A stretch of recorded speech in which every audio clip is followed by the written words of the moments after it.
The center has ordered the removal of 3 Chinese mobile applications, BAT PMS, Losigi and Epoch Eon from app stores over alleged cybersecurity concerns.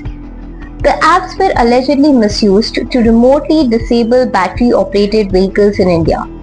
The action comes after videos surfaced on social media showing electric rickshaws being switched off remotely using the BAT PMS application. The government is concerned that some Bluetooth-enabled battery management systems used in low-cost e-rickshaws lack adequate authentication safeguards, making them vulnerable to misuse.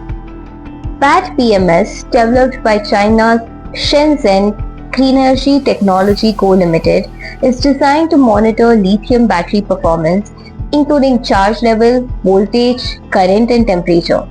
It also allows users to control charging and discharging functions on compatible batteries through Bluetooth.